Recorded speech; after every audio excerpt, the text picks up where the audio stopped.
Hello dear students, आज अपन बात करेंगे मिनिमम लेंथ ऑफ मिरर पे। आज के लेक्चर में अपन लोग देखेंगे कि अगर सपोज मेरे पास कोई एक h हाइट का ऑब्जेक्ट है और उस h हाइट के ऑब्जेक्ट की मुझे एक समतल दर्पण के थ्रू क्या बनाना है, मेरे को उसका एक पूरा फुल इमेज बनानी है। तो फैक्ट है कि उस इमेज की फुल इमेज बनाने के लिए मुझे एक न्यूनतम लेंथ का, ठीक है ना, एक मिनिमम लेंथ का मुझे क्या लेना पड़ेगा, मिरर लेना पड़ेगा। मैक्सिमम तो कितना भी हो सकता है, लेकिन अपन लोगों को एक कोई भी एक ऑब्जेक्ट है जिसका हाइट h है, मुझे उसका फुल इमेज बनाना है और जो मेरे को मिरर दे रखा है, जो दर्पण दे रखा है, वो न्यूनतम लेंथ का दे रखा है, मिनिमम लेंथ का दे रखा है और बोला है कि आपको इसी से बनाना है जो भी बनाना है फुल इमेज। जैसे अगर मैं सिंपल सा एग्जांपल लेकर करूंगा, अगर बिल्कुल छोटा सा एक मिरर है और अगर आप चाहें कि उसमें आप अपना पूरा इमेज देख लें, नहीं देख सकते। उस मिरर का कुछ एक पर्टिकुलर लेंथ होगा, तभी जाके आप लोग उसमें क्या देख पाएंगे, अपना फुल इमेज देख पाएंगे। अगर सपोज उस मिरर का जो लेंथ है वो एकदम परफेक्ट नहीं है, पर जितना आपको चाहिए उतना लेंथ नहीं है, तो आप लोग उस मिरर में अपना फुल इमेज नहीं देख सकते। या तो बॉटम अगर आप उसको लगा भी देंगे तो या तो उसका आपका जो, अगर मैं बात करूं तो इमेज है उसका बॉटम गायब हो जाएगा या फिर इमेज का टॉप गायब हो जाएगा। तो अगर मुझे किसी भी ऑब्जेक्ट का अगर फुल इमेज चाहिए तो फैक्ट है कि मुझे एक मिनिमम लेंथ का तो मिरर लेना ही पड़ेगा। मैक्सिमम हाइट का तो कितना भी हो सकता है, मुझे उससे मतलब नहीं। तो अब आज बात करेंगे कि अगर मेरे पास कोई भी एक ऑब्जेक्ट है और अगर मुझे उसका फुल इमेज बनाना है तो मुझे मिनिमम कितना लेंथ का मिरर लेना ही पड़ेगा। आई बात में, तो इसको एक एग्जांपल के थ्रू अपन लोग एक्सप्लेन करते हैं। तो देखना आप लोग, अपन मान लेते हैं कि अपने पास एक इनफाइनाइट लेंथ का मिरर है।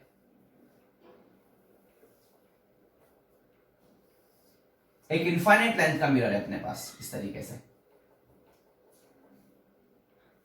और अपने पास एक ऑब्जेक्ट है जिसका हाइट आप लोगों के पास कितना है, जिसका हाइट आप लोगों के पास h है। और अपन मान लेते हैं कि ये ऑब्जेक्ट किसी दूसरे प्लेनेट से है और इसका जो आई है वो बिल्कुल टॉप पर है।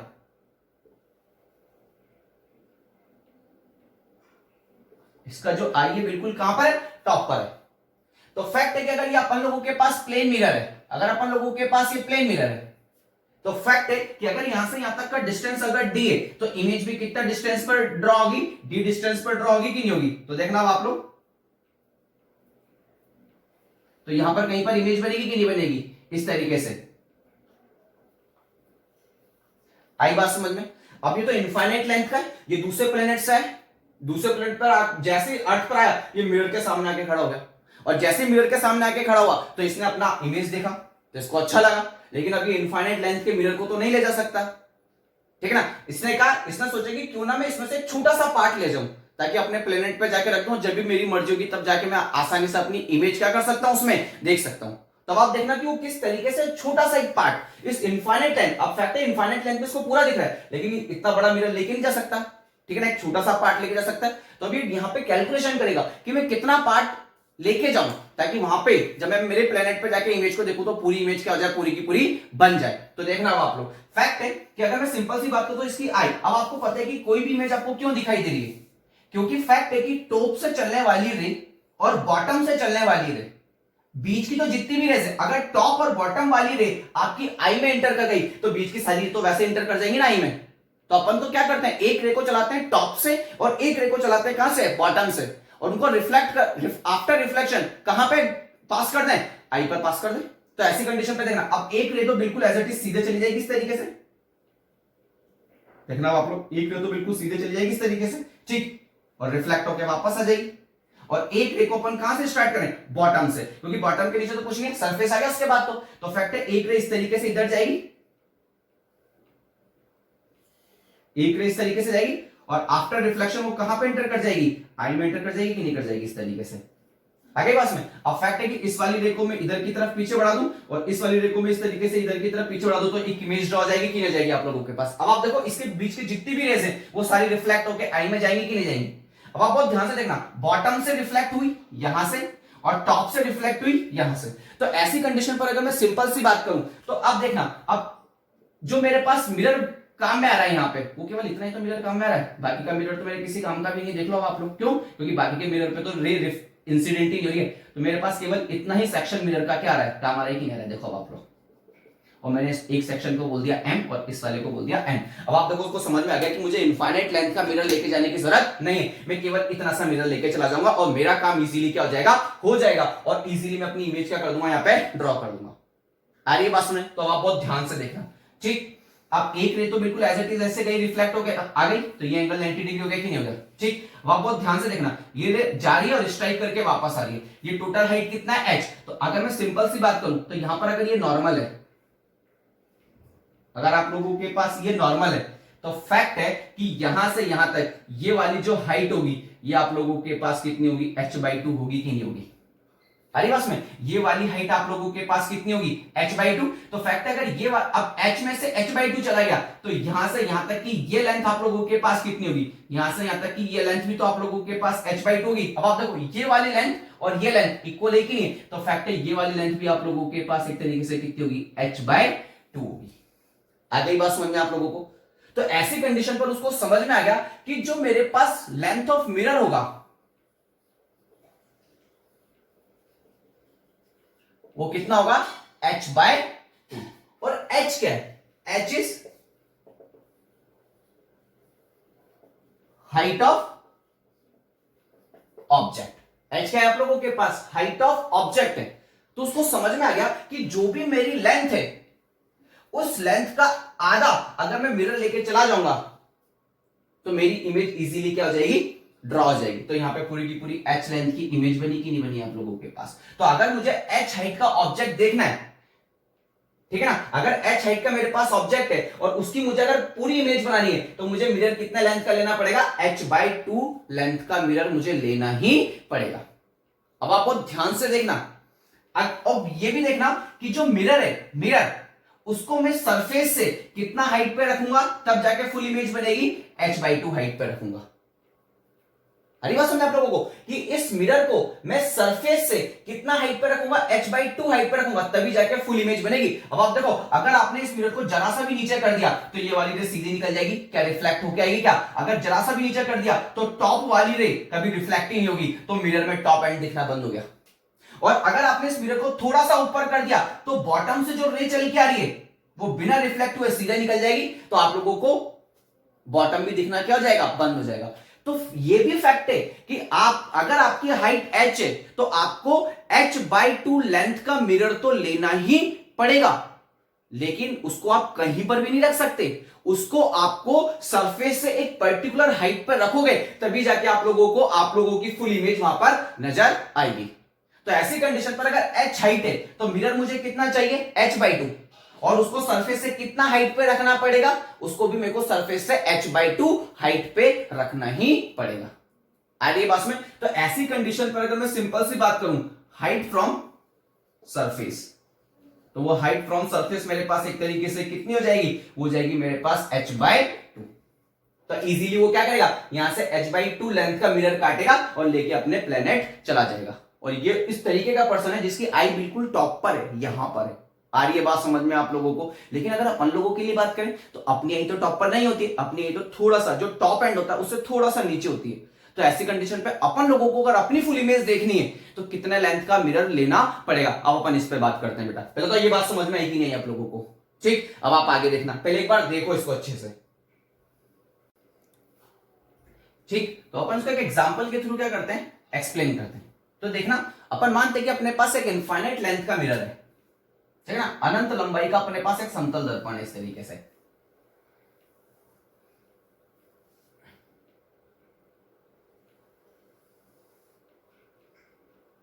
एक अनंत लंबाई का समतल दर्पण है, ठीक।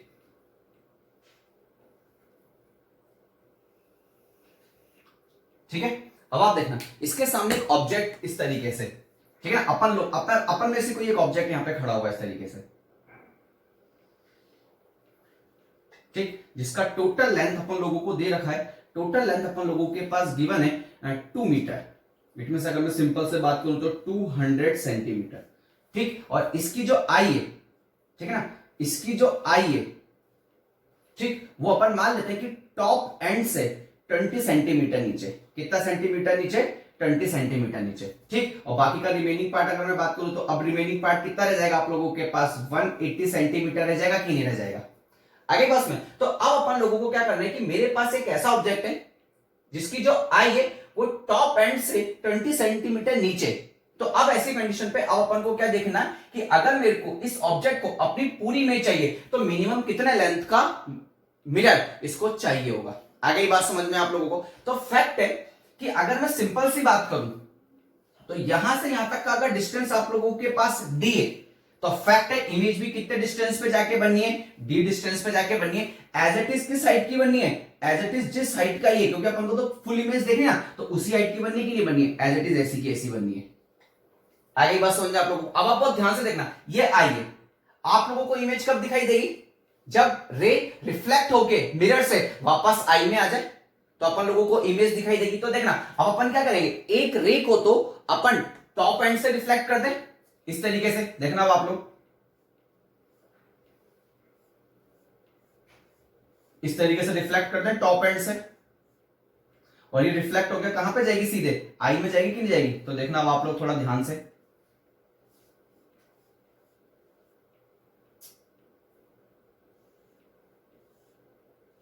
इस तरीके से, और यहां से रिफ्लेक्ट होकर कहां पे जाएगी, सीधा आई में। ठीक है, तो यहां से रिफ्लेक्ट हुई और इधर आ गई आई में।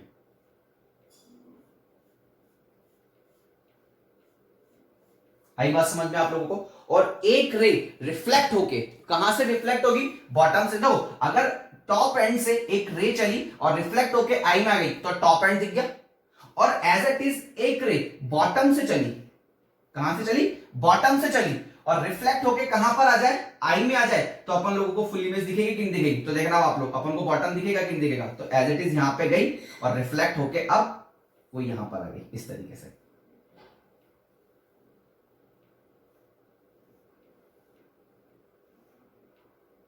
इस तरीके से रिफ्लेक्ट होकर गई। तो फैक्ट है कि अब ये रिफ्लेक्ट होकर ऐसे आ रही है, तो मैं इसको इधर पीछे की तरफ बढ़ा सकता हूं कि नहीं बढ़ा सकता हूं। देखना आप लोग, इसको मैंने पीछे ऐसे बढ़ा दिया, इसको पीछे इधर बढ़ा देते हैं इस तरीके से, इस तरीके से इधर बढ़ा दिया, ठीक। और उस वाली रे को अपन लोगों ने पीछे किधर की तरफ बढ़ा दे, इधर की तरफ बढ़ा दे इस तरीके से।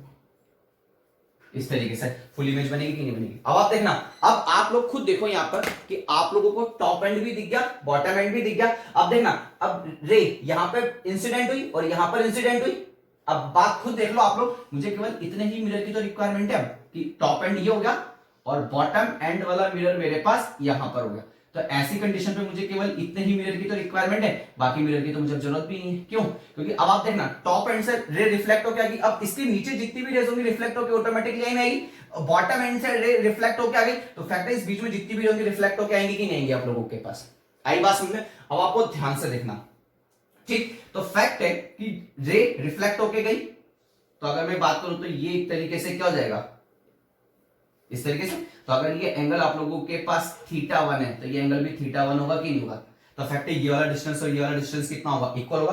तो अब आप बहुत ध्यान से देखना, टोटल लेंथ कितना है आप लोगों के पास, 180 सेंटीमीटर। तो ये आप लोगों के पास कितना हो जाएगा, 90 सेंटीमीटर। तो ये लेंथ भी आप लोगों के पास कितनी हो जाएगी, 90 सेंटीमीटर हो जाएगी कि नहीं जाएगी। तो एज इट इज यहां से एक लाइन बिल्कुल सीधे बना दो इस तरीके से। तब आप देखना, यहां से लेके यहां तक की, यहां से लेके यहां तक की टोटल लेंथ आप लोगों के पास कितनी हो गई, यहां से यहां तक की लेंथ हो गई आप लोगों के पास टोटल 90 सेंटीमीटर। अरे बात सुनने, ठीक। अब आप बहुत ध्यान से देखना, ये वाली लेंथ कितनी है, ये वाली लेंथ 20 सेंटीमीटर है। तो फैक्ट है कि अगर मैं बात करूं तो रिफ्लेक्शन से, तो अगर मैं एक नॉर्मल यहां से डालूंगा तो नॉर्मली इस तरीके से होगा कि नहीं होगा, इस तरीके से। तो फैक्ट है ये वाली लेंथ कितनी होगी आप लोगों के पास, ये वाली लेंथ होगी आप लोगों के पास 10 सेंटीमीटर। तो फैक्ट है ये वाली जो लेंथ होगी ये भी आप लोगों के पास कितनी होगी, एक तरीके से वाली लेंथ भी आप लोगों के पास होगी 10 सेंटीमीटर। अब आप खुद देख लो कि आपको मिरर यहां से लेके यहां तक का ही तो मिरर चाहिए। तो ये कितना हो गया, 90 प्लस 10। तो अगर मैं सिंपल सी बात करूं तो ये कितना हो गया, 90 सेंटीमीटर प्लस 10 सेंटीमीटर। तो ये आप लोगों के पास कितना हो गया, 100 सेंटीमीटर। इसका मतलब आप लोगों को कितना चाहिए, 1 मीटर लेंथ का मिरर चाहिए कि नहीं चाहिए, ठीक है। और उसके बाद वो हाइट से कितनी हाइट पर होना चाहिए, देख लो ये टोटल कितना है, 90 सेंटीमीटर। तो वो हाइट से कितना सेंटीमीटर हाइट पर होना चाहिए, 90 सेंटीमीटर हाइट पर होना चाहिए। तब जाके आप लोग अपनी फुल इमेज उस मिरर में क्या कर पाओगे, देख पाओगे। अगर इस मिरर को आपने थोड़ा सा भी नीचे शिफ्ट कर दिया तो टॉप दिखना बंद हो जाएगा, और थोड़ा सा भी ऊपर शिफ्ट कर दिया तो बॉटम दिखना बंद हो जाएगा। क्योंकि अपन ने जो रे लिए ये बिल्कुल बॉटम से लिए, इसके बाद तो ऑब्जेक्ट ही नहीं है, तो इसके बाद तो कोई रे आएगी नहीं। तो फैक्ट है कि अब जो भी रे अगर जरा सा भी आपने इसको ऊपर ले गए तो बॉटम से चलने वाली रे बिना रिफ्लेक्ट हुए सीधे निकल जाएगी कि नहीं निकल जाएगी। तो इस तरीके से अपन ने क्या देखा कि अब वो उस एलियन को जिसकी आई टॉप पर थी उसको भी h/2 हाइट चाहिए थी और आप लोगों की लेंथ यहां पे हाइट कितनी 2 मीटर और आपको जो मिनिमम लेंथ का चाहिए वो भी कितना चाहिए 1 मीटर। इट मींस अगर सपोज हाइट h हाइट का होता तो आप लोगों को लेंथ कितनी चाहिए होती मिरर की h/2। आ गई बात समझ में आप लोगों को। तो फैक्ट है कि आई कहीं पर भी हो चाहे टॉप पर हो या टॉप एंड से थोड़ा सा नीचे हो तो आप लोगों को अगर किसी भी ऑब्जेक्ट की फुल इमेज देखनी है तो आप लोगों को मिरर उस ऑब्जेक्ट की लेंथ का क्या लेना पड़ेगा हाफ लेना पड़ेगा। आई नहीं आई बात समझ में आप लोगों को। ठीक है बेटा, अब ये क्वेश्चन देखो आप। ठीक, इसमें एक वॉल है अपने पास जिसका हाइट आप लोग को दे रखा है 2h, मतलब आप लोगों के पास 2h ऊंचाई की हाइट की एक वॉल है और एक आई है जो कि h हाइट पर है।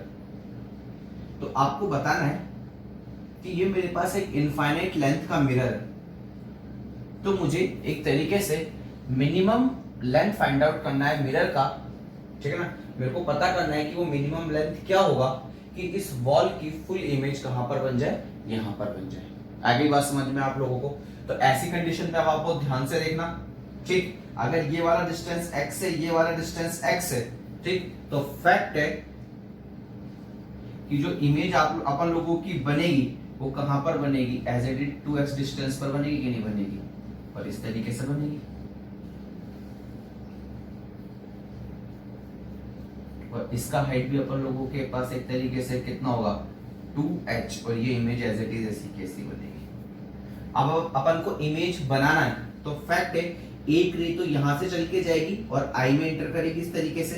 ठीक, एक रे तो एज इट इज यहां से इस तरीके से जाके इस तरीके से आई में एंटर करेगी। ठीक, और एक रे एज इट इज यहां से जाके और इस तरीके से आई में एंटर करेगी कि नहीं करेगी। एक रे तो इधर से गई और एक रे इधर से जाके इधर एंटर कर गई। एक रे को अपन ने टॉप से भेजा, एक रे को अपन ने बॉटम से। फैक्ट है तो इसके बीच की जितनी भी रेस है वो तो आई में जाएंगी। अब इससे ऊपर वॉल है ही नहीं, इसके नीचे वॉल है ही नहीं, तो अपन को टेंशन लेने की जरूरत है ही। तो आपको ध्यान से देखना, अगर मैं सिंपल सी बात करूं, ठीक, तो अब अगर मैं इसको पीछे की तरफ, अब ये इससे स्ट्राइक करके इधर आई तो आई अब इस लाइन को किधर की तरफ बढ़ा देगा, आई इधर को इसको पीछे की तरफ इधर बढ़ा देगा और इसको इधर की तरफ इधर पीछे की तरफ बढ़ा देगा। आगे बात समझ में आप लोगों को। ठीक, इस तरीके से पीछे बढ़ा देगा। आगे बात समझ में आप लोगों को। ठीक, तो देखना अब आप लोग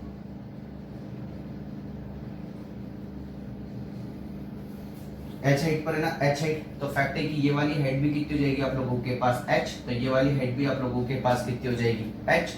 ठीक, अब अपन को देखना, अब जो मिरर चाहिए अपन को वो यहां से लेके यहां तक का चाहिए कि नहीं चाहिए, मतलब ओनली इतनी लेंथ का अपन को मिरर चाहिए, क्योंकि बाकी इसके बाद का तो मिरर में कोई जरूरत ही नहीं है। क्यों, क्योंकि रे इंसिडेंट नहीं हो रही इस पे और मेरे पास इतना ही मिनी लेंथ का क्या चाहिए, मिरर चाहिए। तो फैक्ट है इसको अपन बोल देते हैं m पॉइंट, इसको अपन बोल देते हैं n पॉइंट। ठीक, अब अपन मान लेते हैं कि ये वाला डिस्टेंस कितना है x1, ये वाला डिस्टेंस कितना है अपन लोगों के पास x2। तो जो लेंथ होगा मिरर, ठीक है ना, लेंथ ऑफ मिरर होगा अपन लोगों के पास,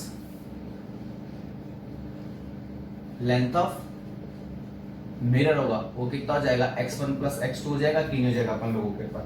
अगर ये वाला x प्लस x तो ये कितना हो जाएगा आप लोगों के पास, यहां से यहां तक 2x हो जाएगा कि नहीं हो जाएगा आप लोगों के पास।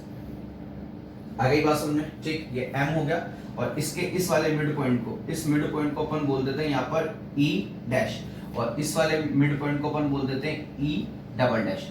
इसको बोल देते हैं a और इसको बोल देते हैं अपन लोग, इस पॉइंट को बोल देते हैं b। आगे बस में अब आप देखना, अपन जो सबसे पहले ट्राइंगल लेते हैं वो अपन ट्राइंगल लेते हैं, सबसे पहले अपन ट्राइंगल लेते हैं a e double dash e and triangle m e dash e। तो एक ट्राइंगल तो अपन ने क्या लिया a e double dash e और एक ट्राइंगल अपन लोगों ने क्या लिया m e डैश e। ठीक है ना, m e dash e a e double dash e। अब आप देखो, अगर मैं सिंपल सी बात करूं तो दोनों ट्राइंगल अपने पास क्या होंगे, एक तरीके से सिमिलर ट्राइंगल होंगे, क्योंकि ये एंगल 90 डिग्री, ये एंगल 90 डिग्री और इस वाले ट्राइंगल में ये दोनों एंगल अगर ये अपने पास अल्फा है तो दोनों कंडीशन पे ये एंगल आप लोगों के पास क्या होगा, अल्फा ही होगा। तो ऐसी कंडीशन पे अगर अपन सिंपल सी बात करें तो दोनों सिमिलर ट्राइंगल है तो इनकी खड़ी भुजाओं का अनुपात लेटी भुजाओं के अनुपात क्या बराबर होगा। इट मींस इनकी जो वर्टिकल साइड का रेशियो है वो एक तरीके से हॉरिजॉन्टल साइड के रेशियो के इक्वल होगा कि नहीं होगा। तो ये कितना हो जाएगा, A E double dash upon में कितना रहेगा अपन लोगों के पास M E dash equal to, और यहां से यहां तक कितना जाएगा, E double dash E upon में ई डैश अपॉन में ई हो जाएगा कि नहीं हो जाएगा। आगे बात समझ में आप लोगों को। तो ऐसी कंडीशन पे ए ई डबल डैश किसके इक्वल है, एच, और एम ई डैश किसके इक्वल है अपन लोगों के पास x1 के, और ई डबल डैश ई तो यहां से यहां तक का कितना है 2x, यहां से यहां तक का कितना है x, तो टोटल आप लोगों के पास कितना जाएगा 3x, ई डैश ई और यहां से यहां तक का ये डिस्टेंस कितना है x, तो ये हो जाएगा आपके पास x, ये कैंसिल हो गया। तो ऐसी कंडीशन पे x1 इक्वल टू आप लोगों के पास कितना जाएगा, x1 इक्वल टू आ जाएगा आपके पास h/3 आ जाएगा। ठीक, इसी तरीके से मैं कौन सा ट्राइंगल ले लूंगा, इसी तरीके से ट्राइंगल ले लूंगा मैं कौन सा, b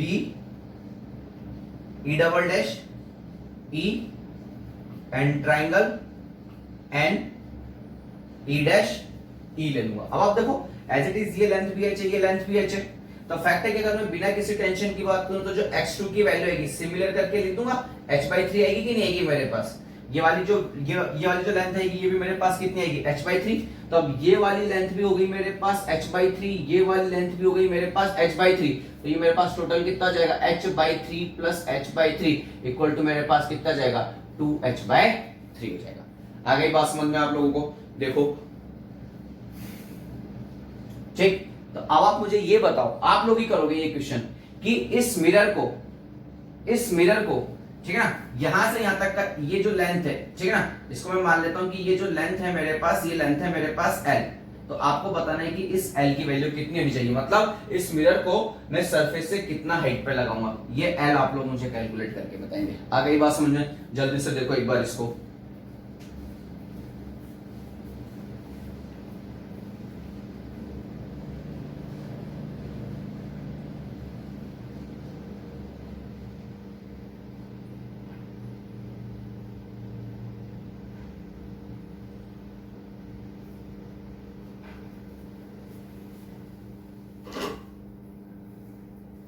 ठीक है, तो इसी तरीके से अपन मिनिमम लेंथ से रिलेटेड क्या करते हैं, न्यूमेरिकल्स सॉल्व करते हैं। आ गई बात में। अब ये यहां पर अपन लोगों का प्लेन मिरर क्या होता है, कंप्लीट होता है, ठीक है ना। इस प्लेन मिरर से रिलेटेड अपन लोगों ने रिफ्लेक्शन डिस्कस करा, रिफ्लेक्शन से अपन लोगों ने डेविएशन पे बात करी, डेविएशन में अपन लोगों ने सिंगल मिरर से भी डेविएशन पे बात करी। तो दो मिरर जो कि किसी एक एंगल थीटा पर इंक्लाइंड है, ठीक है ना, किसी एक एंगल थीटा पर एक दूसरे के साथ झुके हुए हैं, तो भी अपन लोगों ने वहां पे क्या करा, एंगल ऑफ डेविएशन कैलकुलेट करा। फिर उसके बाद अपन लोगों ने वेलोसिटी पे डिस्कस करा, वेलोसिटी ऑफ इमेज पे बात करी, अपन लोगों ने मिनिमम लेंथ पर बात करी, ठीक है ना, अपन लोगों ने मिरर रोटेशन पे बात करी। तो अपन लोगों ने इंसिडेंट रे को आप किसी पे एंगल थीटा से रोटेट करते हैं तो जो रिफ्लेक्टेड रे वो किस तरीके से आप लोगों के पास चेंज होती है, टर्न होती है, ठीक है ना, वो सारी बातें अब अपन लोगों ने करी। तो यहां पर अपन लोगों का आज ये पूरा का पूरा प्लेन मिरर क्या होता है, कंप्लीट होता है। आ गई बात समझ में बेटा आप लोगों को। ठीक, अब अपन लोगों को ये बहुत अच्छे से पढ़ना है, ठीक, और कोई भी डाउट है तो वो मेरे से क्या करना है, डिस्कस करना है। और फिर अब अपन अगले टर्न पर इस पूरे प्लेन मिरर का क्या लेंगे बेटा, टेस्ट लेंगे। आई बात में। फिर भी अपन एक दो क्वेश्चंस करते हैं, ठीक, फिर अपन थोड़ा सा आगे बढ़ेंगे और फिर अपन स्टार्ट करेंगे स्फेरिकल मिरर्स। बट अभी अपन एक दो दिन प्लेन मिरर से रिलेटेड क्या करेंगे, न्यूमेरिकल सॉल्व करेंगे अच्छे अच्छे। आगे बात समझ में। ठीक, आप लोग भी अपने लेवल पे जो भी आप लोगों के पास शीट है उस शीट को क्या करिए, आप लोग सॉल्व करिए, और कोई भी डाउट है तो आप लोग मेरे से डिस्कस करिए। अपन एक ऐसे सिंपल क्वेश्चन करते हैं। सपोज आप लोगों के पास एक इस तरीके से मिरर है, दो मिरर है, एक मिरर है आप लोगों के पास M1 और एक मिरर है आप लोगों के पास M2। दोनों के बीच में एंगल है आप लोगों के पास 50 डिग्री। ठीक, एज इट इज यही एंगल वापस दो मिरर है आप लोगों के पास और इसी एंगल पर टिल्टेड है, ठीक है ना। ये कितना एंगल है आप लोगों के पास 50 डिग्री। ये मिरर हो गया M1, ये मिरर हो गया आप लोगों के पास M2। यहां पर एक ऑब्जेक्ट रखा हुआ है, ऑब्जेक्ट, और ये एंगल है 25 डिग्री, ये एंगल है 25 डिग्री। यहां पर एक ऑब्जेक्ट रखा हुआ है, ये एंगल है 20 डिग्री, ये एंगल है 30 डिग्री। तो आपको बताना है नंबर ऑफ इमेजेस कितनी बनेगी। आ गई बात समझ में? ठीक, तो अब अपन इसको फॉर्मूले से सॉल्व नहीं करेंगे, अपन अपना और ट्रिक फॉलो करेंगे। ठीक, अब आप बहुत ध्यान से देखना। अगर मैं यहां पर बात करूं तो मेरे पास दो मिरर है M1 M2। अब मिरर M1 से ऑब्जेक्ट कितने एंगल पे 25, तो 25 डिग्री पर है, तो जो इमेज बनेगी वो भी तो 25 डिग्री पे नीचे बनेगी कि नहीं बनेगी, तो ये हो गया 25 डिग्री। और फैक्ट है कि ऑब्जेक्ट भी कितने पर, ऑब्जेक्ट जब M2 के लिए बात करेंगे तो वही 25 डिग्री पर बनेगा। अब दोनों के बीच में एंगल आप लोगों के पास कितना है 50 डिग्री, तो अपन सब में क्या कर जाएंगे 50 डिग्री। अब जो इमेज, अब आप बहुत ध्यान से देखना, M1 ने इमेज बनाई 25 डिग्री पर, M2 ने इमेज बनाई 25 डिग्री पर। ये इसकी फर्स्ट इमेज, ये इसकी फर्स्ट इमेज। अब ये जो फर्स्ट इमेज है इसके लिए ऑब्जेक्ट बन जाएगी, और अब जो इमेज बनेगी, अब ये तो ऑब्जेक्ट बन गया ना, अब इसकी जो इमेज बनेगी वो कितने पर बनेगी 75 डिग्री पर बनेगी। तो फैक्ट है कि अब ये ऑब्जेक्ट बन गया किसके लिए, M1 के लिए। आगे बस में, और M1 इस ऑब्जेक्ट की जो इमेज बनाएगा वो भी कितने पर बनाएगा, एज इट इज 75 डिग्री पर बनाएगा। अब ये इमेज इसके लिए फिर ऑब्जेक्ट बन गई, तो ऐसी कंडीशन पे अब आप लोगों के पास ये कितना हो जाएगा 125 डिग्री। तो फैक्ट है कि अब ये भी कितना हो जाएगा 125 डिग्री। अब ये इमेज इसके लिए फिर ऑब्जेक्ट बन गई, तो फिर ये कितना हो जाएगा 175 डिग्री। और ये इमेज इसके लिए ऑब्जेक्ट बन गई, तो ये भी कितना हो जाएगा 175 डिग्री। अब अगर मैं इसमें 50 ऐड करूंगा तो 180 से ज्यादा चला जाएगा, और मुझे 180 से आगे बढ़ना ही है। तो टोटल कितनी बनेगी अपन लोगों के पास है 1 2 3 4 5 6 7 8। तो यहाँ पे नंबर ऑफ इमेजेस जो बनेगी आप लोगों के पास कितनी बनेगी 8 बनेगी। आई बात समझ में आप लोगों को? लेकिन अगर सपोज सिमेट्री नहीं है कुछ इस तरीके से, तो देखना अब आप लोग M1 और ये कितना हो गया आपके पास M2।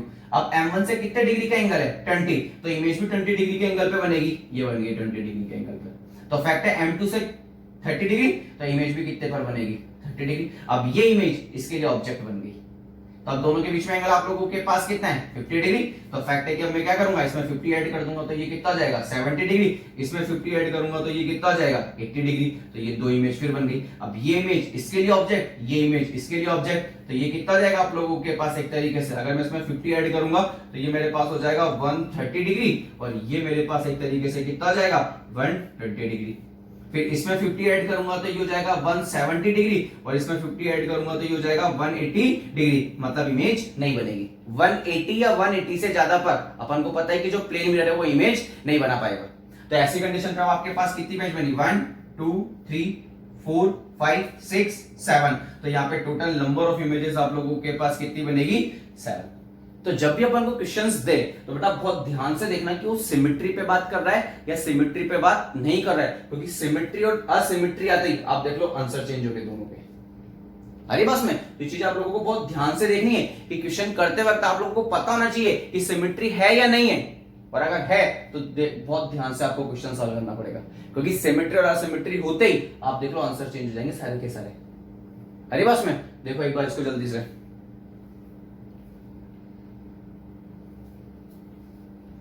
ठीक। नेक्स्ट देखो अब आप लोग एक और एज इट इज इसी तरीके का एक क्वेश्चन और करते हैं अपन लोग, इसी तरीके का एक क्वेश्चन और करते हैं हम लोग, ठीक है। अब आपको फाइंड आउट करना है, फाइंड आउट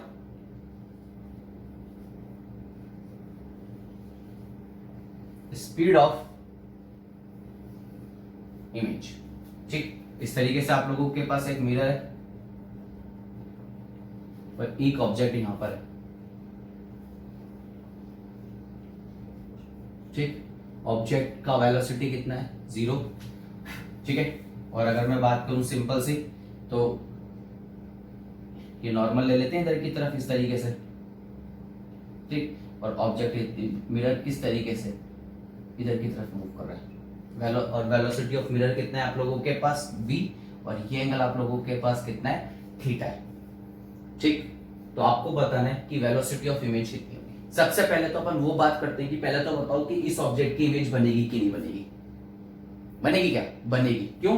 क्योंकि अगर सपोज मिरर नहीं है, इसके आगे मिरर नहीं है, तो कोई दिक्कत नहीं ना, बट कोई ना कोई रे तो ऐसी होगी जो कहीं ना कहीं पे जाके इस पर गिरेगी, और जब गिरेगी तो अपन क्या करेंगे, मिरर को पीछे थोड़ा सा एक्सटेंड करेंगे। अब जितना डिस्टेंस ये है उतना ही डिस्टेंस अपन इसको पीछे की तरफ बढ़ा देंगे कि नहीं बढ़ा देंगे? आ गई बात समझ में? ठीक, तो यहाँ पर कहीं पर अपन लोगों की क्या बन जाएगी, इमेज बन जाएगी। अब आप देखो, अगर मैं सिंपल ऑब्जेक्ट के रिस्पेक्ट में बात करूं, तो ऑब्जेक्ट के रिस्पेक्ट में बात करूंगा तो आप अपना ऑब्जेक्ट रेस्ट पर है, तो फैक्टर उस कंडीशन पे इसकी वेलोसिटी भी कितनी होगी आप लोगों के पास? 0 होगी। तो इसकी वजह से तो 0, लेकिन आप देखो मिरर तो मूव कर रहा है, तो मिरर ऐसे मूव कर रहा है, ना तो परपेंडिकुलर है ना पैरेलल है, तो कोई बात नहीं, कंपोनेंट ले लेंगे। तो इसका एक कंपोनेंट तो आ जाएगा इधर की तरफ और एक कंपोनेंट आ जाएगा इधर की तरफ। इधर वाला जो कंपोनेंट आएगा वो कितना आएगा, v cos थीटा, और इधर वाला जो कंपोनेंट आएगा वो कितना आएगा, v sin थीटा। अब आप देखो, अगर ये ऐसे मूव कर रहा है, मिरर ऐसे मूव कर रहा है, तो देखो ऑब्जेक्ट, ठीक है ना, और इमेज को कोई फर्क पड़ने वाला नहीं होता है, क्योंकि ऐसी कंडीशन पे जो मिरर होता है वो अपने प्लेन के पैरेलल मूव करता है, और जब प्लेन के पैरेलल मूव करता है तो किसी तरीके के कंपोनेंट में कोई चेंज नहीं आता है। लेकिन अब देखो, अब ऑब्जेक्ट ऐसे, ये वाला कंपोनेंट देखो, अभी बिल्कुल as it is perpendicular move कर रहा है कि नहीं कर रहा है, और किधर की तरफ जा रहा है, ऑब्जेक्ट की तरफ जा रहा है। कितनी वेलोसिटी से जा रहा है, v cos थीटा वेलोसिटी से ऊपर की तरफ जा रहा है, तो फैक्ट है इमेज भी इधर की तरफ ही मूव करेगी, और कितनी वेलोसिटी से करेगी, 2v cos थीटा से मूव करेगी। तो ऐसी कंडीशन पे वेलोसिटी ऑफ इमेज आप लोगों के पास कितनी हो जाएगी, 2v cos थीटा हो जाएगी। आई नहीं आई बात समझ में? ठीक, तो कल अपन बेटा प्लेन मिरर से रिलेटेड बहुत सारे क्वेश्चंस डिस्कस करेंगे, और फिर अपन लोग प्लेन मिरर का क्या लेंगे बेटा, टेस्ट लेंगे। आज के लिए इतना काफी है।